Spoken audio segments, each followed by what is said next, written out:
Hello दोस्तों, हमारे channel teachers गोल में आपका स्वागत है। दोस्तों, कैसे हैं आप लोग? आशा रखती हूँ अच्छे ही होंगे।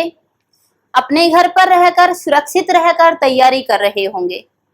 दोस्तों, आपकी तैयारी में चार चांद लगाने के लिए आज मैं पुनः उपस्थित हुई हूँ और आज का हमारा विषय है हिंदी साहित्य। हिंदी साहित्य में आज हमारा टॉपिक रहेगा भक्ति काल। दोस्तों, भक्ति काल की यदि मैं बात करती हूँ तो भक्ति काल सबसे पहला काल हमारा आ जाता है आदिकाल। आदिकाल के बाद दूसरा काल आता है भक्ति काल। भक्ति काल में कुछ विशेषताएं हमें देखने को मिली जो आदिकाल से अलग थी। आइए हम साझा करते हैं कि भक्ति काल की कौन कौन सी विशेषताएं रही। पहली विशेषता हमारे पास आ जाती है नाम का महत्व। दोस्तों, नाम का महत्व भक्ति काल के अंतर्गत नाम का बहुत अधिक महत्व माना गया है। ये जो विशेषताएं हैं आपके सामने, ये संपूर्ण भक्ति काल की विशेषताएं हैं। ऐसा नहीं कि मैंने संत काव्य की विशेषताएं यहाँ ली हैं, सूफी को छोड़ दिया, है ना। ऐसा भी नहीं है कि मैंने यहाँ पर कृष्ण भक्ति काव्य की विशेषता ले ली और राम भक्ति काव्य को छोड़ दिया है। संपूर्ण जो भक्ति काव्य है हमारा, जो भक्ति काल है, उसकी मुख्य विशेषताओं को मैंने यहाँ आपके सामने प्रस्तुत किया है। आइए देखते हैं। पहली विशेषता है हमारी नाम का महत्व। दोस्तों, नाम का महत्व है कि जो भक्ति काल है, इसमें जो भी कवि हुए हैं, जो भी भक्ति कालीन संत हमारे हुए हैं, उन सभी संतों ने नाम के महत्व की चर्चा की है। ईश्वर का जो नाम है वो बहुत ही महत्वपूर्ण होता है। अगर मैं बात करती हूँ निर्गुण भक्ति शाखा की, तो वहां पर गुप्त नाम का वर्णन आता है, गुप्त नाम की चर्चा आती। जैसे कबीर कहते हैं, राम से बड़ो राम को नाम, कि राम से बड़ा क्या है? राम का नाम है। वो गुप्त नाम है जो इस शरीर का नाम नहीं है, जो उस आत्मा का नाम है। उस आत्मा को जिस नाम से पुकारा जाता है वही गुप्त नाम किसमें आता है? आपके निर्गुण काव्य के अंतर्गत आता है। अगर मैं बात करती हूँ सगुण काव्य की, तो सगुण काव्य में भी नाम का महत्व है, लेकिन वहां अवतारित नाम का महत्व है। सगुण भक्ति काव्य में ईश्वर का जब अवतार होता है तो उस अवतार का जो नाम होता है उसका गुणगान किया जाता है। उसके बाद अगली विशेषता हमारे पास आती है गुरु का महत्व। दोस्तों, भक्ति काल में गुरु का महत्व बताया गया है कि गुरु के बिना ज्ञान नहीं हो सकता है और ज्ञान के बिना हमारी मुक्ति नहीं हो सकती है। भक्ति काल का चाहे निर्गुण पक्ष हो चाहे सगुण पक्ष हो, दोनों ने ही गुरु की महत्ता का वर्णन किया है। निर्गुण को अगर हम देखें तो निर्गुण में कबीर कहते हैं कि गुरु जो होता है वो बिचौलिया होता है।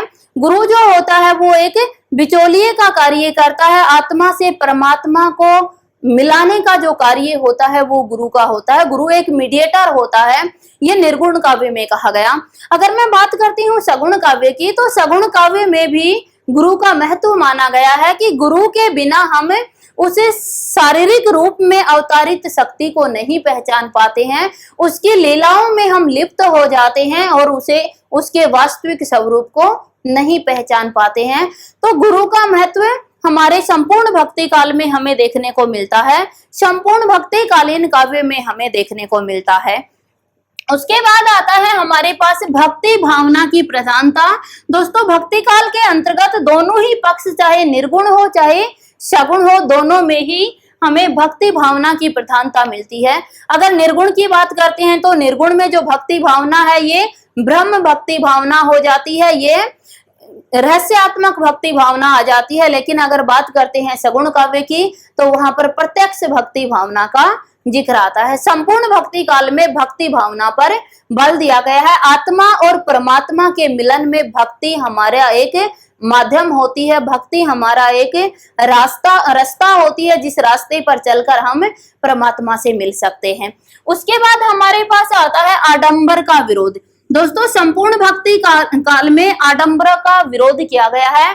भक्ति काव्य के अंतर्गत आडंबर का विरोध किया गया है, चाहे वो सगुण हो चाहे वो निर्गुण भक्ति काव्य हो। जो बाह्य आडंबर हमें दिखाई दे रहे हैं, इन आडंबरों का विरोध किया गया। कबीर ने तो यहाँ तक कह दिया कि पत्थर पूजे हरि मिले तो मैं पूजूं पहाड़, इससे तो चाकी भली जो पी सिखाए संसार। ये जो बाह्य आडंबर दिखाई देते हैं, इनका विरोध किया गया है किसमें? भक्ति काल में। उसके बाद आती है समन्वय की भावना। दोस्तों संपूर्ण भक्ति काल में हमें समन्वय की भावना दिखाई देती है, हमें एक दूसरे से मेल मिलाप की भावना दिखाई देती है।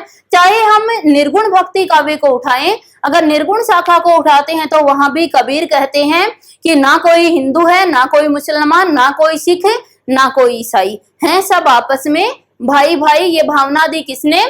इस भावना का विकास किया किसने? कबीर ने। कबीर कहते हैं कि किसी जाति पाति पंथ ये सभी जो बाह्य आडंबर हैं, ये सभी जो बाह्य भेदभाव है, इनको समाप्त कर हमें एकता की तरफ बढ़ना चाहिए। एक वो ईश्वर है और उसकी हम सभी संतानें हैं। ये जो भावना दी गई ये भक्ति काव्य के दोनों पक्षों में हमें दिखाई देती है। उसके बाद आती है अलौकिक साहित्य की स्थापना। दोस्तों अलौकिक साहित्य की स्थापना की बात करती हूँ तो अगर हम आदिकाल को देखें तो आदिकाल में केवल राजाओं की प्रशंसा के लिए साहित्य लिखे गए। आदिकाल में राजाओं के आश्रय कवि होते थे और राजाओं की प्रशंसा के लिए अधिकतर साहित्य लिखा गया था। लेकिन भक्ति काल में अलौकिक साहित्य लिखा गया, ईश्वर से संबंधित साहित्य लिखा गया। जो साहित्य भक्ति काल में लिखा गया, जिस साहित्य की भक्ति काल में रचना हुई, उसमें हमें कहीं न कहीं रहस्यवाद की भावना मिलती है। कहीं न कहीं उस काव्य के माध्यम से हमें ईश्वर की ओर अग्रसर करने पर बल दिया जाता है, ईश्वर की ओर अग्रसर करने का ध्यान रखा जाता है। उसके बाद आता है दरबारी साहित्य का त्याग। दोस्तों आदिकाल में जहां पर दरबारी साहित्य की प्रधानता मिली, वहीं पर भक्ति काल में दरबारी साहित्य का त्याग कर दिया गया। दरबार में रहकर राजाओं की प्रशंसा के लिए कोई साहित्य नहीं लिखा गया। भक्ति कालीन जो साहित्य लिखा गया वो आत्मा और परमात्मा के मिलन के लिए लिखा गया, ईश्वर की ओर मनुष्य को अग्रसर करने के लिए लिखा गया। भक्ति कालीन जो काव्य था, जो साहित्य था, वह हमें हमारी जब तक हम विनम्र नहीं होंगे तब तक दूसरे को विनम्र नहीं कर सकते हैं। कबीर कहता है कि हमें दूसरे की किसी भी आदत को छुड़वाने से पहले हमें उस आदत को छोड़ देना चाहिए, तभी उसका प्रभाव दूसरे के ऊपर दिखाई देता है। कबीरदास जी का कहना है कि यदि तुम्हारे व्यवहार में परिवर्तन नहीं आया तो सामने वाले के व्यवहार में आप परिवर्तन नहीं ला सकते हो। तो सामने वाले को बदलने के लिए सबसे पहले हमें स्वयं को बदलना होगा। हम स्वयं विनम्र होते हैं तो संपूर्ण संसार विनम्र हो जाता है। तो दोस्तों ये जो भक्ति काल है उसमें रचे गए भक्ति काव्य में हमें विनम्रता की भावना दिखाई देती है। उसके बाद आता है विलासिता का त्याग।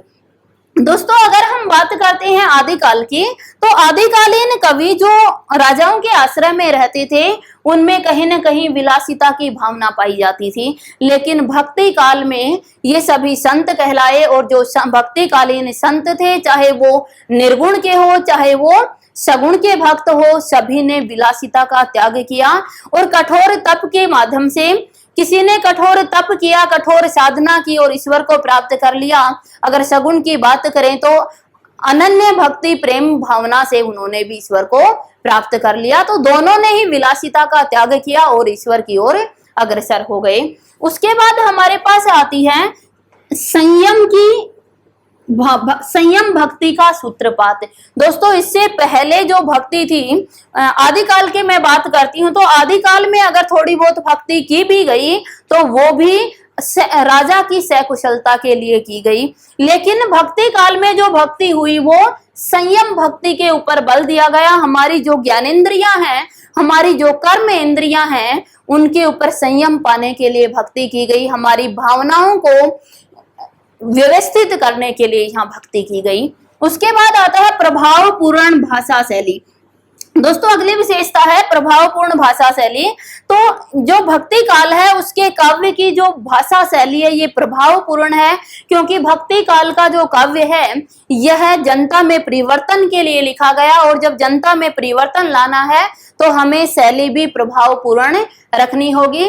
जैसे हम देखते हैं कि निर्गुण में अगर हम शैली देखें कबीरदास जी की, तो कबीरदास जी की भाषा शैली को किसी ने सधुकड़ी भाषा कह दिया है, किसी ने पंचमेल खिचड़ी भाषा कह दिया है। क्यों कहा? क्योंकि इनकी जो शैली थी वो प्रभावपूर्ण थी। इन्होंने जहां पर भी आवश्यकता हुई वहीं पर अपनी शैली में परिवर्तन कर उसे प्रभावपूर्ण बनाया, उसे इफेक्टिव बनाया।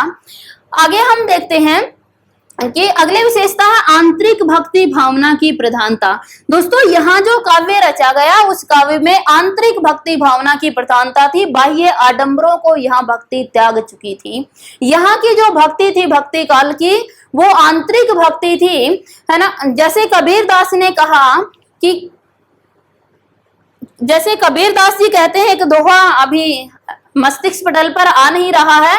कबीरदास जी कहते हैं कि माला फेरत जुग बया गया न मन का फेर, मन का डारी दे मन का फेर। दोस्तों कबीरदास ने कहा कि माला फेरते फेरते जुग बया, पूरा ये कहें कि जीवन काल समाप्त हो गया, पूरे युगों से माला फेरी जा रही है। गया न मन का फेर, आज तक मनुष्य के मन का छल कपट दूर नहीं हुआ है। मन का डारी दे मन का फेर, कि ये जो माला के मन के हैं इनको दूर गिरा दे, उसे दूर भगा दे और मन रूपी मनकों को फेरना आरंभ कर दे। ये जो श्वास रूपी मन के हैं इनको फेरना आरंभ कर दे। ये जो गुप्त नाम जो तुम्हारे श्वास में चल रहा है इसका जाप करना आरंभ कर दे, ताकि तुम्हारे मुक्ति हो जाए, तुम्हें मोक्ष की प्राप्ति हो जाए। दोस्तों सच्चाई भी यही है कि यदि हम हाथ से माला फेर रहे हैं तो हमारा मन कभी शांत नहीं होता है। लेकिन यदि हम ध्यान की अवस्था में उतर जाते हैं, यदि हमारा जो ध्यान है वो हमारी तृतीय नेत्र में आ जाता है, अगर हम यहाँ ध्यान केंद्रित करते हैं, अगर हम मन रूपी मनकों को फेरना आरंभ करते हैं, तो हमारा जो भक्ति का जो सफर होता है वो आगे की ओर बढ़ता है। मन रूपी मनकों को फेरने से ही उद्धार होता है, कभी हाथ के मनकों को फेरने से उद्धार नहीं होता है। ज्यादा चर्चा करेंगे हम संत काव्य में। आइए अगली विशेषता हमारे सामने आती है रहस्यात्मक काव्य। यहाँ जितना भी काव्य लिखा गया ये केवल लोक दिखावे के लिए नहीं रखा गया। यहाँ जो काव्य की रचना हुई वो काव्य केवल जनता का मनोरंजन करवाने के लिए नहीं लिखा गया। यहाँ का काव्य आदिकाल की तरह राजाओं की प्रशंसा के लिए भी नहीं लिखा गया। यहाँ के भक्ति काल के काव्य की प्रमुख विशेषता थी कि रहस्य को उजागर करना या रहस्य आत्मकता को उजागर करना, आत्मा और परमात्मा के मिलन को उजागर करना, आत्मा का अंतिम लक्ष्य परमात्मा की तरफ उसे लेकर जाना। तो यहाँ का जो काव्य था वो रहस्यात्मक काव्य कहलाया। उसके बाद आती है कि हिंदी साहित्य का स्वर्ण युग। दोस्तों जो भक्ति काल है इसे हिंदी साहित्य का स्वर्ण युग कहा जाता है। हिंदी साहित्य का सबसे कीमती युग माना जाता है। और ये युग किसने कहा था? जॉर्ज ग्रियर्सन ने। जॉर्ज जो ग्रियर्सन थे उन्होंने भक्ति काल को स्वर्ण युग की संज्ञा दी कि जितने भी युग हुए हैं उनमें से सबसे प्रधान युग कौन सा माना गया? भक्ति काल माना गया। उसके बाद अगली विशेषता है कि शास्त्रीयता और रूढ़िवादिता का विरोध। दोस्तों अगर संपूर्ण भक्ति काल का मैं निष्कर्ष निकालती हूँ तो यहाँ पर शास्त्रीयता और रूढ़िवादिता दोनों का विरोध किया गया है। शास्त्र ग्रंथों में जो चीजें लिखी गई हैं, जो ऋग्वेद में लिखी गई थी उनका भी यहाँ खंडन किया गया है और जो शास्त्रों में लिखी गई उनका भी यहाँ खंडन किया गया है। यहाँ कहते हैं शास्त्रों में कहा जाता है कि जो गुरु हुआ करता है ये गुरु आपका कैसा होता है? धोबी के समान होता है। कबीर ने इसका भी खंडन करते हुए बताया कि एक धोबी तो सिर्फ कपड़े का मैल काटता है, लेकिन गुरु हमारे कई जन्मों का मैल काट देता है। जो कबीरदास कहते हैं कि गुरु की जो महिमा होती है ना उसे लिखा नहीं जा सकता है, उस महिमा का हम गुणगान नहीं कर सकते हैं। हमारे शास्त्रों में तो लिखा है, हमारे वेदों में लिखा है कि जो गुरु है उसका गुणगान अथाह होता है, हम अथाह गुणगान उसका कर सकते हैं। लेकिन भक्ति काल में कहा गया गुरु का गुणगान करने के लिए कोई शब्द हमारे पास नहीं होते हैं, गुरु की इतनी महिमा होती है। तो ये जो रूढ़िवादिता थी, ये जो हमारी शास्त्रीयता थी, काव्य शास्त्रों में जो बातें लिखी गई, ये हमारे शास्त्रों में हम देखते हैं कि जाति वर्ण का कॉन्सेप्ट आता है। कबीर ने इसका भी विरोध कर दिया, इसका भी खंडन कर दिया कि जाति पाति कोई नहीं होती है, जाति पाति मत पूछिए, पूछ लीजिए ज्ञान, गुरु के बारे में भी उन्होंने कहा, गुरु की जाति के बारे में भी उन्होंने कहा कि जाति पाति कुछ नहीं होती, केवल गुरु का ज्ञान पूछना चाहिए।